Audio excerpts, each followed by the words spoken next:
더 가까이 하기를 원합니다. 이렇게 인사 한번 하겠습니다.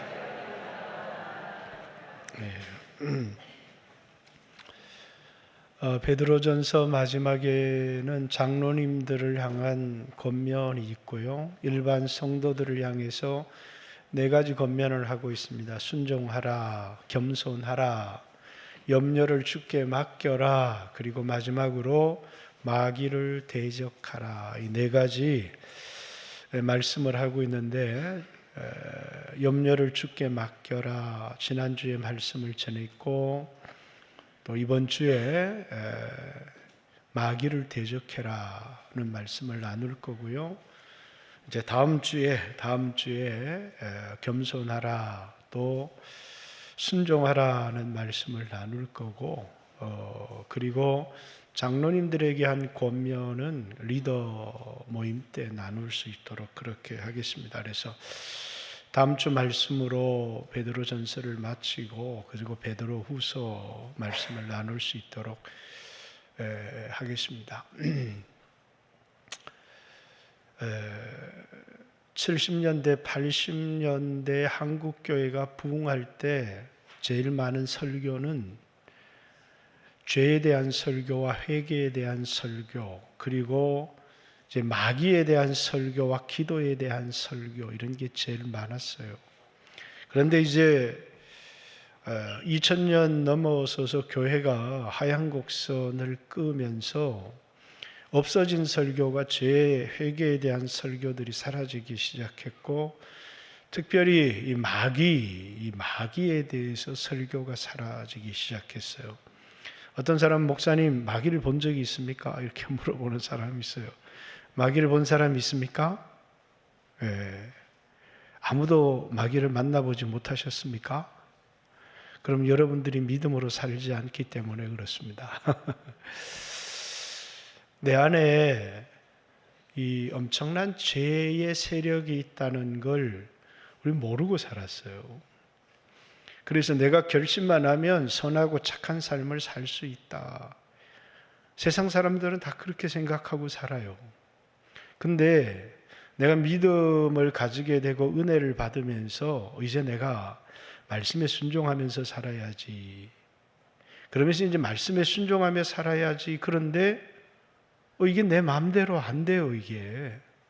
그래서 아이고, 유혹을 받아서 결심이 약했나 보다, 이렇게 생각하고, 또 이제 결심을 하고 회개하고, 또 이제 말씀대로 순종하며 살아야지. 그런데 뭐라고요? 그게 안 돼요, 아무리 결심을 해도. 그 왜 안 되느냐? 나중에 알게 돼요. 내 안에 뭐가 있다고요? 어마어마한 죄의 세력이 내 안에 있다는 거예요.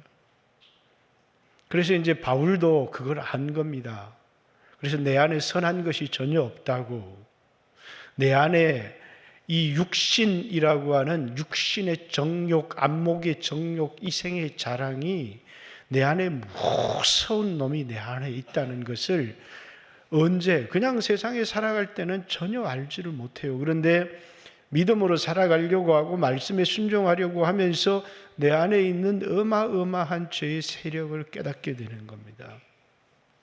그래서 여러분들이 말씀대로 살려고 몸부림쳐 봤으면 여러분 안에 어마어마한 말씀대로 살지 못하게 하는 무서운 죄의 세력이 여러분 안에 있다는, 그걸 육신 또는 사르크스, 육신의 정욕, 죄의 정욕이라고 하는 그런 무서운 세력이 내 안에 있다는 것, 결코 내 힘으로 이길 수 없는 어마어마한 세력이 내 안에 있다는 걸 알게 돼요.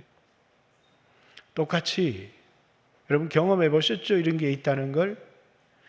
마귀도 똑같습니다. 아무도 마귀를 만나보지 못했다고 합니다. 근데 마귀를 만나지 못한 사람은 그냥 적당하게 살아가기 때문이에요. 마귀와 똑같은 평행을 걸어가는 사람은 마귀를 만날 일이 전혀 없어요. 그런데 말씀에 순종하며 살아가려고 하고 내가 대가를 지불하고 예수를 따라가려고 하니까 이게 나를 가로막는 어마어마한 세력을 경험하기 시작하는 거예요. 왜? 나로 하여금 예수님을 따라가지 못하도록, 믿음으로 살아가지 못하도록 내 삶에 폭풍을 일으키면서 나로 예수님을 따라가지 못하게 하는 엄청난 외부의 세력이 나를 가로막고 있다는 것을 느껴요.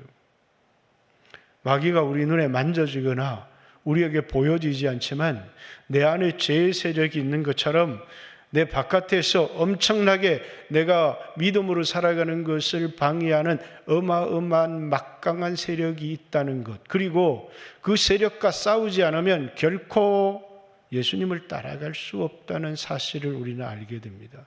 근데 그만 폭풍이 일어나고 어려움이 일어나면 나로 예수님 따라가지 못하도록, 믿음으로 살아가지 못하도록, 순종하지 못하도록 하는 주변의 환경들이 일어나면 뭐라고요? 그냥 형편대로 살아가니까 한 번도 마귀를 만나본 적이 없는 겁니다. 마귀는, 사람들이 마귀를 대적하잖아. 그러니까 어떤 사람들이 여기에 있는 악한 세력들은 떠나갈지어다. 물론 그렇게 기도할 수 있지만 마귀라고 하는 이 존재의 이름이 있어요. 시험하는 자. 먼저는 예수님께 찾아와서 뭡니까? 시험했어요. 말씀대로 살지 못하고 배고프니까 떡 만들어 먹어라. 성전 꼭대기 세워놓고 너 하나님 아들이지? 그럼 한번 떼어내려봐. 사람들이 너를 하나님의 아들로 인정할 수 있도록. 마지막에는 예수님이 십자가에 달리셨는데 뭐라고요? 하나님의 아들이면 내려와 봐라. 이렇게 사단이 이제 시험하는 자로 천하 영광을 보여주면서 엎드려 경배하면 이 천하 영광을 내게 주겠다, 이렇게 시험하는 자로 예수님께 찾아왔어요. 뿐만 아니라 욥기에 보면 어떤 자로 찾아오느냐 하면 참소하는 자로 찾아와요. 하나님과 인간 사이에 이간하고 참소하고 정죄하고 고발하고 이런 하나님과 인간 사이를 이간시키는 자로 찾아와요. 마귀는 우리 욥기 아까 말씀을 읽었죠. 마귀가 하나님 앞에 섰습니다. 참소하는 자가, 사탄이 하나님 앞에 서서 하나님이 욥에 대해서 얘기합니다. 이렇게 신앙이 순전하고 온전한 사람을 본 적이 있느냐? 그러니까 이 사탄이 이렇게 얘기를 합니다. 재산으로 산울을 두르니까 감사할 수밖에 없죠. 이 세상에 어떤 인간이 저렇게 재산을 주고 재산을 막 울타리 두르듯이 두르게 하면 하나님께 원망할 사람이 누가 있습니까? 다 감사하죠. 재산을 뺏어보세요. 그러면 분명히 하나님을 욕하고 하나님을 원망할 겁니다. 그래서 이제 사단은 욥을 머리털 하나 건드릴 수가 없어요. 사단은 그렇게 무서운 존재가 아니에요. 우리를 해할 수 없어요. 그런데 사단이 무서운 건 우리에게도 거짓말해서 하나님과 우리 사이를 멀어지게 해서 하나님의 은혜를 경험하지 못하도록 하고, 그리고 우리의 믿음을 뺏어가는데 사단의 엄청난 힘을 가지고 있는 거예요. 그래서 이제 하나님이 허락한 겁니다. 우리에게 찾아온 질병이든 우리에게 찾아온 어떤 위기든 뭐라고요? 하나님이 허락한 겁니다. 재산을 한번 뺏어봐. 그의 마음이 정말 온전한지. 그러니까 어느 날 이에 태풍이 불어와서 모든 재산을 뺏어가고 모든 자식까지도 다 죽어요. 그러니까 하나님을 원망할 만한데 욥이 이렇게 얘기합니다. 주시니도 하나님이시고 거둬가시니도 하나님이십니다. 하나님은 영광을 받으시옵소서. 이렇게 얘기를 하는 겁니다. 그러니까 하나님이 사탄에게 욥처럼 순정한 자를 본 적이 있느냐? 네가 괜히 나를 충동질해가지고 욥을 괴롭게 했을 뿐이다. 이렇게 얘기하니까 사탄이 또 와서 얘기를 합니다. 아니요. 가죽이 가죽을 대신할 수 있습니까? 껍데기를 다 쳐서 온몸에 질병이 들게 하면 분명히 하나님을 욕할 겁니다. 그러니까 하나님이 그렇게 한번 해봐라 이렇게 해요. 그러니까 머리끝부터 발끝까지 이 욥의 몸에 욕창이 생겨서 너무너무 괴롭고, 그래서 기와로 자신의 몸을 긁고 있는데 그 아내가 와서 얘기합니다. 욕하고 죽으라고 하나님을. 아직도 하나님이 당신을 향하여 선한 분인지, 하나님이 당신을 사랑하는 분인지, 무슨 하나님이 개뿔 계시는지 하나님을 욕하고 죽으세요. 그랬더니 욥이 얘기를 합니다. 하나님이 나에게 복도 주시는데 하나님 나에게 고통 주시지 않겠느냐. 그러면서 하나님께 감사합니다. 욥이 어떤 시험 가운데도 하나님과의 관계를 깨뜨리지 않고 그 입술로 하나님을 원망하지 않았다, 이렇게 얘기합니다. 그런데 이 사단만 그렇게 하는 게 아니라 욥의 수없는 친구들이 찾아와서 욥을 향하여 정죄하는 겁니다. 네가 분명히 죄를 지었어, 이렇게 욥을 정죄하지만 욥은 하나님을 향하여 원망하지 않습니다. 믿음을 지켰다라는 것입니다. 사단이 하는 일은 하나님과 우리 사이를 갈라놓는 일을 합니다. 우리를 향해서 하나님의 허락 없이 우리를 죽이거나 할 수 있는 게 아닙니다. 그러니까 저도 얼마 전에 교통사고가 크게 꽉 났습니다. 근데 하나님이 살려주셨어요. 감사하지만 왜 이런 사고가 나게 했을까? 하나님이 나를 향한 뜻이 무엇일까? 우리는 사고 가운데 하나님의 뜻을 찾고 회개할 것이 있으면 회개하고 하나님과의 바른 관계를 유지하려고 합니다. 사탄이 그랬구나, 그러면서 더러운 사탄아 물러가라, 이게 끝이 되어서는 안 된다는 거예요. 이걸 허락하신 이는 누구라고요? 하나님이 허락하셨고, 그리고 하나님께서 왜 내게 이런 삶의 어려움들과 사건이 일어나게 했는지 이제 하나님의 음성을 듣고 죄가 있으면 회개하고, 또 이제 내가 어떤 죄가 없어서 고난을 당하는 경우들이 너무너무 많아요. 그게 오늘 이 베드로전서의 배경입니다. 베드로전서는 고난당하는 그리스도인들에게 쓰여진 겁니다. 죄가 있어서 고난을 당하는 사람도 있지만 죄가 없어서 예수님 때문에 박해와 핍박을 받는 사람들도 있었습니다. 그 박해와 핍박을 가지고 오는 어마어마한 세력이 있는데 그게 너희 대적 마귀가 우는 사자와 같이 두루다니며 삼킬 차를 찾고 있다. 그러니까 우리 보고 뭐 하라고요? 근신하라, 깨어 있어라, 이렇게 얘기를 합니다. 마귀의 밥이 되지 않기 위해서, 우리 대적 사탄의 그 놀이개가 되지 않기 위해서 깨어 있어야 된다, 이렇게. 이 얘기는 베드로가 고난당하는 성도들에게 하고 있지만 베드로가 예수님께 들었던 말씀입니다.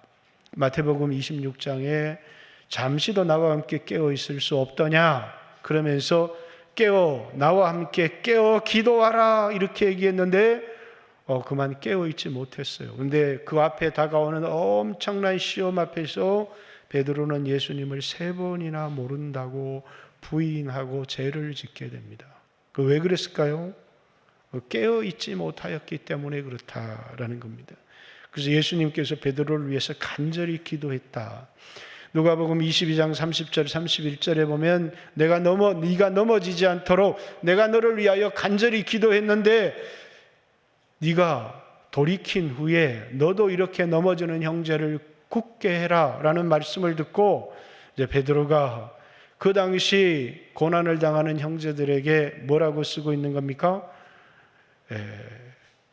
너희 대적 마귀가 두루다니며 삼킬 차를 찾나니, 그러면서 너희는 근신하라, 너희는 깨어 있어라. 자기가 당한 일을 그대로 이야기를 하는 겁니다. 깨어 있으라 라는 얘기는 우리 육체가 깨어 있으라는 얘기를 결코 하는 게 아닙니다.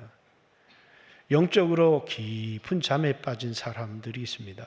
하나님을 인식하고 하나님의 뜻을 인식하고 하나님 말씀에 반응하며 세상을 살아가는 사람들이 아니라 그냥 형편을 따라 살아가는 사람들이 있습니다. 그저 세상의 깊은 잠에 빠져서. 그런데 깨어있다는 얘기는 뭡니까? 영적으로 말씀에 반응하며 살아간다는 거예요. 우리는 세상 사람들은 형편에 반응하고 살아가지만 예수 믿는 사람들은 말씀에 반응하며 살아갑니다. 말씀에 반응할 능력이 없는 사람들을 종이라고 합니다. 왜? 그냥 그들은 세상 형편의 종이 되어서 형편대로 살아갔어요. 그래서 그걸 종이라고 합니다. 그들에게 선택권이 없어요.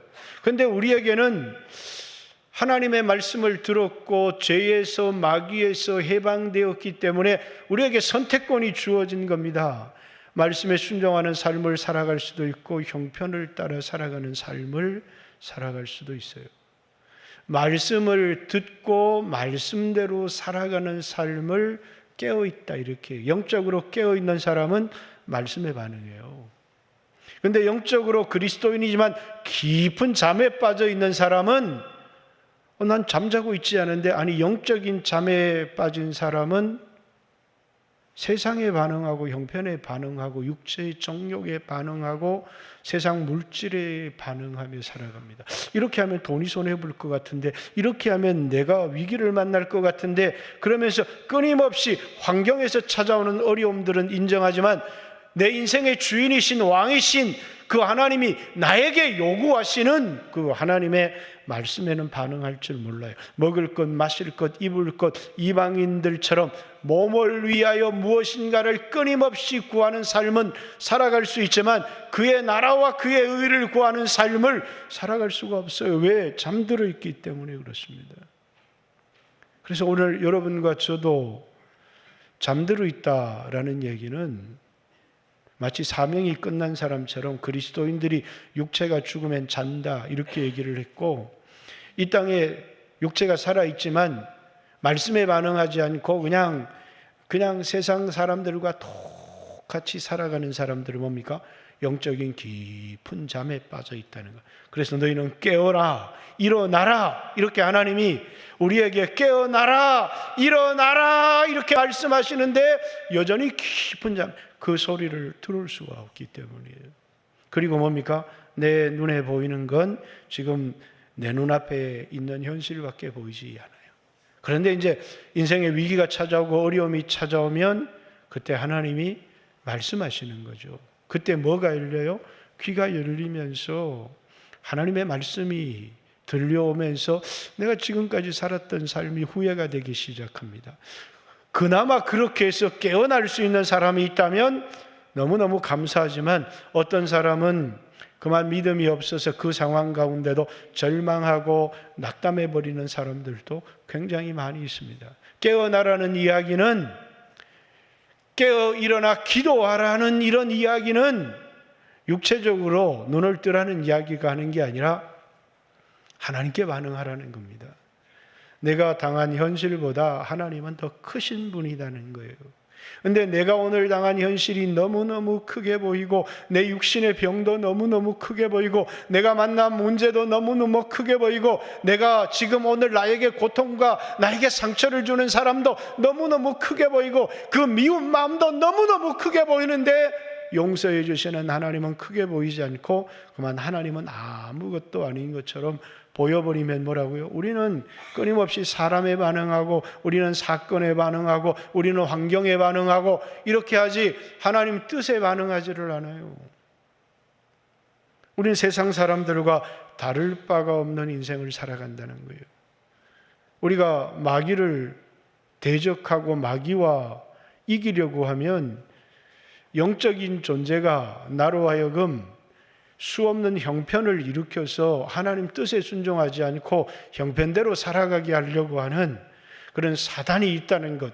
여기 지금 베드로전서에도 수없는 고난이 왔지만 형편대로 살아가는 게 아니라 하나님을 경외하며 살아가라고, 믿음으로 살아가라고 이제 그들에게 권면하고 있는 겁니다. 오늘 이 시대도 저는 마찬가지라고 생각해요. 수없는 그리스도인들이 있지만 잠자고 있는 그리스도인들이 너무나 많다고 생각합니다. 고난이 있어서 잠을 자는 것이 아니라 세상이 좋아서 그만 세상의 깊은 잠에 빠진 성도들이 너무너무 많이 있다.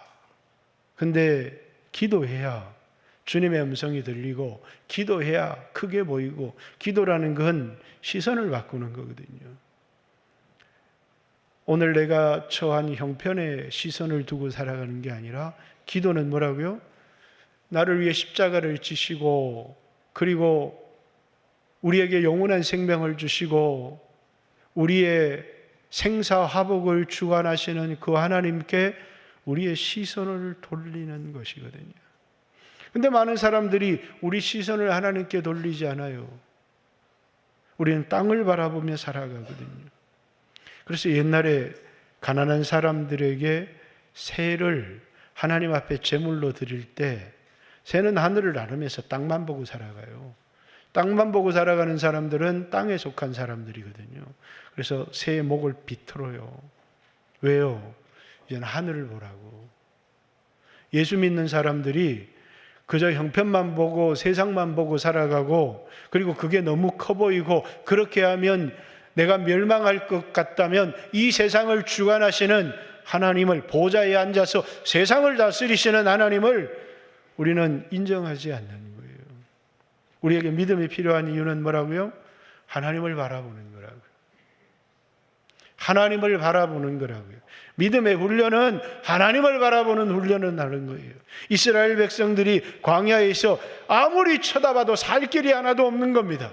그래서 그들로 하여금 하늘을 바라보도록 한 겁니다. 하늘을 바라보니까 양식도 내리고, 하늘을 바라보니까 반석에서 물도 나고, 하늘을 바라보니까 살 길이 열리는 거예요. 근데 우리는 끊임없이 땅만 바라보고 살아가고, 땅만 바라보고 땅에 반응하는 사람들이 뭐라고요? 사단에게 쏟고 살아가는 것이라는 거예요. 사단이 우리에게 뭔가를 하는 게 아니라 끊임없이 우리의 형편을 바라보게 하고, 우리의 문제를 바라보게 하고, 상처를 주는 사람을 바라보게 하지 예수님을 바라보게 하지 않아요. 우리에게 이 어마어마한 내 안에 죄의 세력이 있다는 것을 발견하고 정죄감을 느끼지만 누구를 바라봐요? 십자가에 달린 주님을 바라보면서 우리는 주님 앞에 나가는 겁니다. 예수님이 나를 위해 십자가에 달리셨지. 그 주님을 바라보지 않으면 결코 주님 앞에 나갈 수가 없어요. 신앙생활하다 보면 어떤 때 어떤 사람이 너무너무 크게 보이고 믿게 보이고 용서할 수 없게 보여. 그런데 자기 자신은 안 보여요. 나를 위해서 십자가에 달리신 내 죄가 예수님을 십자가에 못 박을 만큼 중한 죄임을 나는 안 보이거든요. 그러니까 다른 사람이 너무 크게 보이기 시작하는 거예요. 그리고 내 죄는 보이지 않기 시작해요. 저는 늘 다른 사람을 용서하고 관대한 마음을 가질 때 내가 너무 관대하고 너무너무 좋은 사람이기 때문이 아니에요. 너무너무 죄가 많은 사람이기 때문에 그래요. 너무너무 허물이 많은 사람이기 때문에 그렇습니다. 그래서 다른 사람 허물이 있고 이렇게 하면 그걸 지적도 해주고 고쳐도 주고 지시도 해줘야 되는데, 먼저 하나님 앞에 내 자신을 바라보면 뭐가 없어져요? 지적도 해주고 고쳐도 줘야 되지만 그 사람에 대한 분노하는 마음이 없어져요. 나도 똑같은 은혜를 받았는데 나도 똑같은 사람인데 뭐가 없어진다고요? 여러분 안에 분노하는 마음으로 누군가의 죄와 허물을 지적하기 시작하면 절대로 좋은 결과가 오지 않아요. 반드시 하나님 앞에 내 자신을 돌아보고 내 용서받은 사람이구나, 나도 저 사람과 하나도 다를 바가 없구나, 그리고 회개하고 내 자신을 고치고 그 사람도 고치도록 권면해 주는 것은 좋은 결과가 가지러 올 수 있지만 분노하는 마음이 생기는 겁니다. 왜 저것밖에 안 될까? 그런데 거기에는 어떤 좋은 열매도 맺혀지지가 않아요. 왜 그럴까요? 남의 허물은 보지만 내 허물을 보고 또 나도 똑같은 용서를 받은 사람이라는 사실을 잊어버리기 때문에 그래요. 그리고 오늘 본문에 보면 믿음을 굳게 해서 마귀를 대적하라 이렇게 얘기합니다. 믿음을 굳게 해서 마귀를 대적하라. 그러니까 오늘 이 땅에 영적인 전쟁을 벌이는 사람들이 땅을 밟기도 하고 또 귀신을 향해서, 더러운 양을 향해서 명하기도 하지만, 근데 그것이 성경에서 말하는 온전한 영적 전쟁의 길이 아니에요. 영적 전쟁이라고 하는 건 뭡니까? 하나님과 내 사이를 갈라놓으려는 마귀의 이간에 속지 않는 겁니다. 마귀를 대적하라는 말은 속지 말라는 이야기입니다. 마귀의 계계에, 마귀의 관계에 속지 말라고 하나님이, 그게 마귀를 대적하는 것입니다. 그럼 어떻게 여러분들이 하나님 앞에 나오지 못하도록 하느냐? 사단은 여러분의 죄를 제일 많이 지적합니다. 정죄해야 하는 겁니다. 그래서 이 사단을 뭐라고요? 고발자라고 얘기를 하는 겁니다. 그는 끊임없이 욥의 죄를 고발하듯이 아무 죄가 없는데도 하나님 앞에 욕을 참소하는 겁니다. 그래서 이 사단을 고발자, 정죄자, 참소자, 이런 이름이 사탄이라고 하는 이름이에요. 그런데 아무 정죄를 받을 것이 없는 사람도 그에게 고난을 일으켜서 하나님을 원망하게 하려고 하는 사탄의 이 참소가 우리에게 참소할 게 얼마나 많아요. 그죠? 여러분 생각으로 지은 죄도 많고 은밀한 죄도 많고 거짓말한 것도 많고, 그러면서 사단이 그냥 세상에서는 그냥 나를 모르고 덮어두고 살아가는데 기도하려고 머리를 숙이는 그 순간에 하나님 내 기도를 들을까?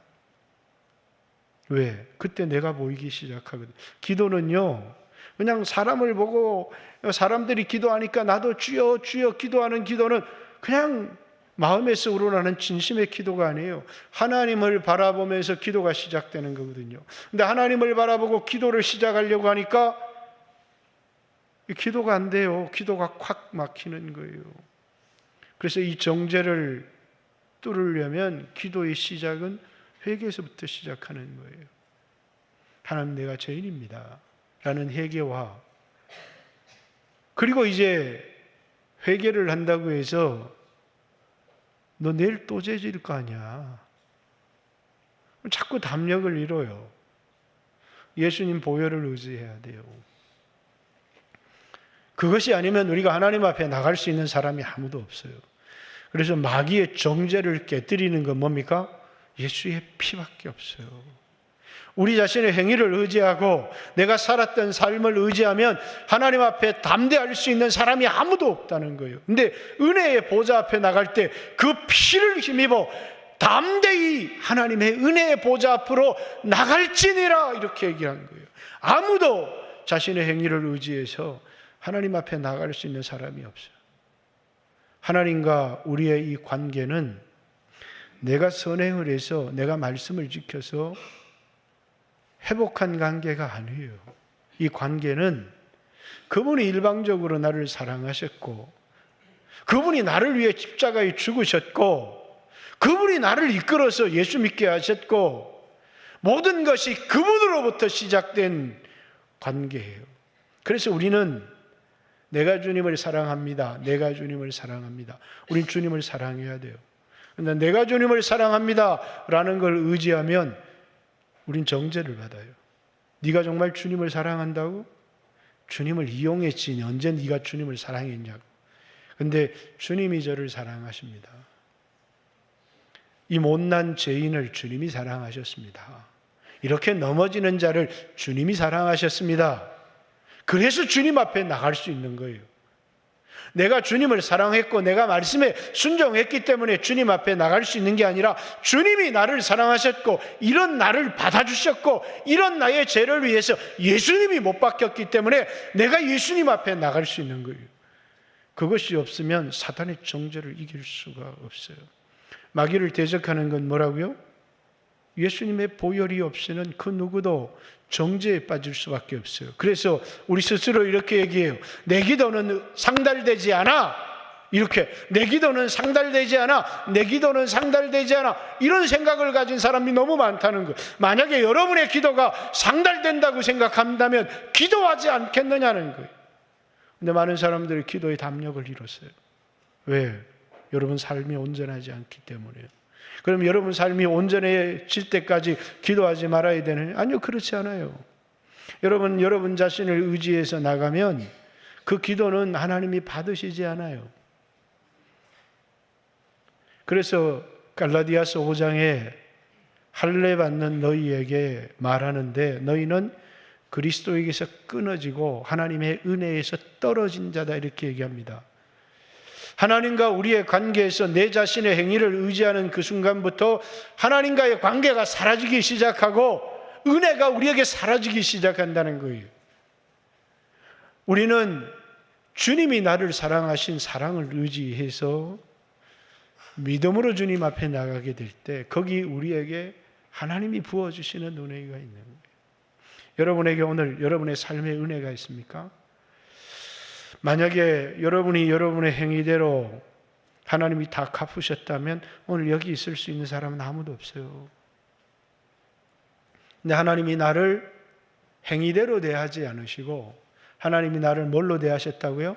은혜로 대하셨다고요. 종을 바라볼 때 잘못하는 종은 용서가 없어요. 그런데 아들은 아버지가 대하는 마음이 다르잖아요. 종을 대하는 마음과 아들을 대하는 마음은 전혀 달라요. 종은 나에게 이용 가치가 있어야 되지만 아들은 이용 가치가 없어도 아무런 상관이 없어요. 왜? 내가 사랑하거든요. 하나님이 여러분을 보실 때 여러분이 여러분의 행위를 의지하고 율법 아래 있으면 여러분은 종입니다. 종의 영을 받았고, 그리고 율법 아래 있는 자들은 저주 아래 있는 자다, 이렇게 얘기합니다. 왜? 은혜는 없고 우리 행위대로 하나님이 갚으신다고 생각해 보세요. 누가 하나님 앞에 설 수 있겠어요?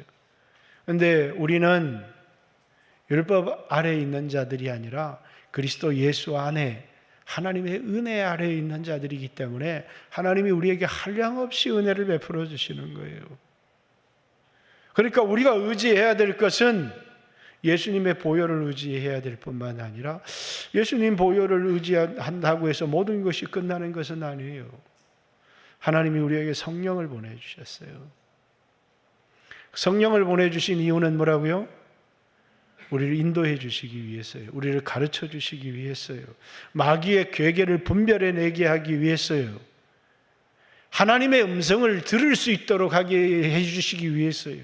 성령이 없는 사람은 영감이 없어요. 하나님과 소통할 수 없어요. 그래서 성령의 교통하심이라고 얘기를 하는 겁니다. 성령이 우리 가운데 충만하면 나에게 말씀하시는 하나님의 뜻을 깨달을 수 있어요. 하나님이 나를 인도하시는 인도의 길을 걸어갈 수 있어요. 성령은 우리를 인도해 주시는 영이시기 때문에 그래요. 예수님이 2000년 전에 하신 말씀이 우리에게 교훈으로, 예수님이 이런 교훈을 주셔서 그 교훈을 가지고 살아가는 것이 아니라 성령님이 예수님의 그 교훈이 오늘 내게 주시는 하나님의 살아있는 음성으로 들리게 해주세요. 교훈은 유혹을 이기지 못해요. 그러나 하나님의 음성은 이기게 해요. 여러분들도 교훈은 다 가지고 있잖아요. 그런데 성령님이 없으면, 살아있는 주님의 음성으로 들리지 않으면 우리에게 찾아오는 죄를 이길 수가 없고 우리에게 오는 유혹을 이길 수가 없어요. 그래서 마귀를 대적하는 길이 있다면 뭐라고요? 예수님 보혈을 의지하는 것이고 기도를 함을 통하여 성령의 충만함을 받는 것이에요. 10절 보겠습니다. 같이 한번 읽습니다. 시작. 모든 은혜의 하나님 곧 그리스도 안에서 너희를 부르사 자기의 영원한 영광에 들어가시는 이가 잠깐 고난을 당한 너희를 친히 온전하게 하시며 굳건하게 하시며 강하게 하시며 털을 견고하게 하시리라. 자, 믿음으로 살아가는 자들에게 두 가지 약속이 있어요. 하나는 영광의 멸류관이에요. 여기 오늘 본문에 나와 있지 않지만 4절에 그리하면 목자장이 나타나실 때 시들지 않은 영광의 관을 얻으리라. 우리가 부활 때 얻게 될 영광의 관, 의의 멸류관, 생명의 멸류관, 이런 우리가 죽고 난 다음에 얻을 영광이 있어요. 그런데 이 땅에 살아가는 동안에도 믿음으로 살아가는 자들에게 하나님이 하시는 약속이 있어요. 여기 모든 은혜의 하나님, 여러분에게 하나님은 은혜로우신 분이에요. 노하기를 더디하시는 분이시죠. 여러분을 자녀처럼 대해주시는 분이세요. 곧 그리스도 안에서 너희를 부르사. 은혜의 하나님은 어떤 분이시냐면 여기 이제 다 로마서 8장 28절처럼 다 기록해야 되는데 하나님을 사랑하는 자 곧 그 뜻대로 부르심을 입은 자들에게 모든 것이 합력하여 선을 이룬다. 그러면서 하나님이 예지하시고 예정하시고 부르시고 의롭다 하시고 영화롭게 하시는, 이제 이 5개의 황금고리라고 얘기를 하는데, 하나님이 장세전에 우리를 선택하셨어요. 그 선택하시기 전에 하나님 우리를 알고 계셨어요. 그리고 어느 날 우리를 부르셨죠. 근데 여기서부터 얘기하는 거예요. 그리스도 안에서 너희를 부르사. 그리고 부르신 이를 의롭다 하시고 이 땅에 살아가는 동안에 성령으로 그리스도를 닮아가게 하세요. 온전하게 하시는 거예요. 그리고 마지막에 우리를 영화롭게 하세요. 이런 단계를 다 줄여서 우리를 부르사, 우리를 영화롭게 하실 그 하나님이 이 땅에서 우리를 어떻게 해주신다고요? 온전하게 하시며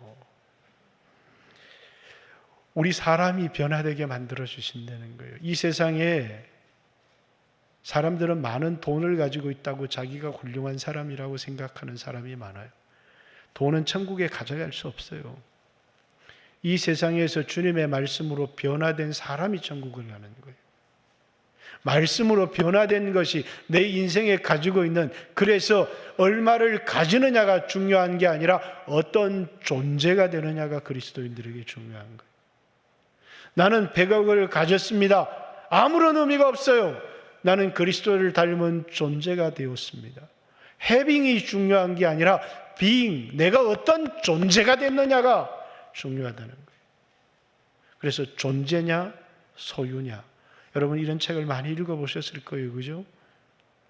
세상은 가지려고 하지만 우리는 그리스도를 닮은 존재가 되려고 해요. 굳건하게 하시며 라는 말은 주님이 우리를 붙들고 계시다는 겁니다. 주님이 강한 손으로 우리를 붙들어서 굳건하게 하시며, 그리고 강하게 하시며 하늘로부터 우리에게 새 힘을 주신다는 거예요. 털을 견고하게 흔들리지 않도록. 이 세상의 형편을 따라 살아가고 환경을 따라 살아가는데 살기 위해서 그렇게 한 거예요. 근데 죽는다는 거예요. 왜? 거기는 나는 살기 위해서 왜? 내 힘으로 살려고 하니까.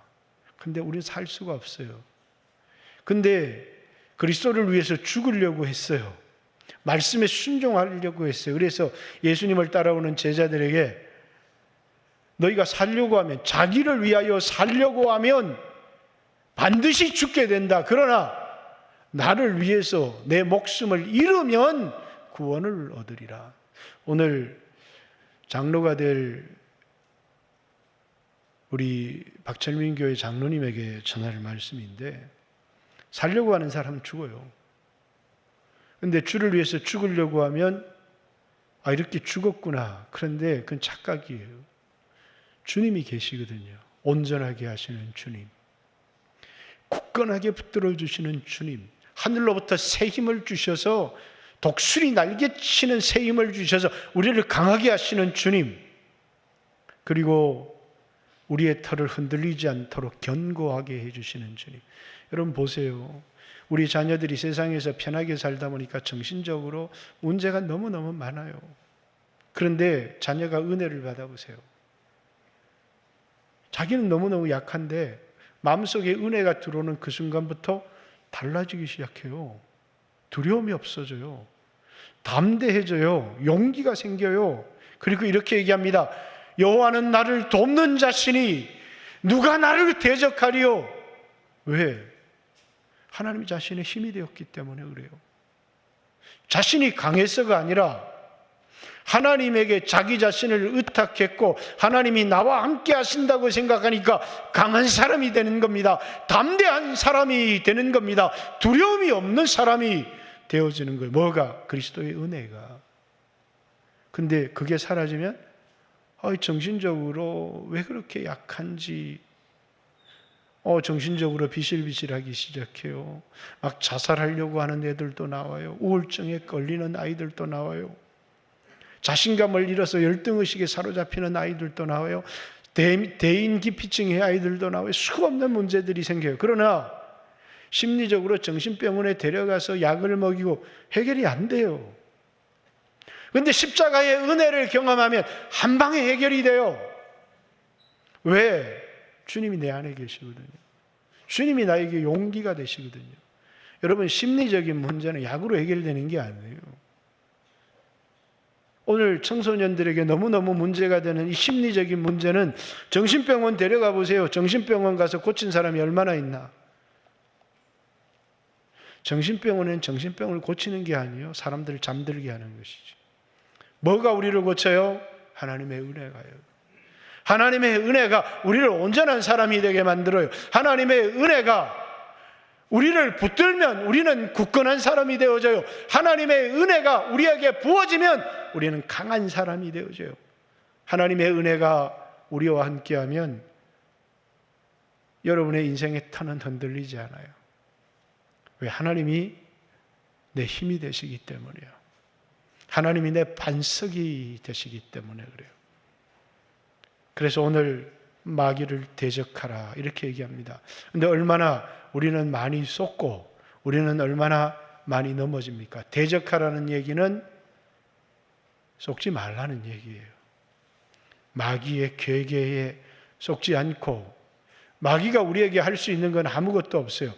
하나님과 우리 사이를 이간시키고 우리를 참소해서 하나님에게서 멀어지게 하려는 거예요.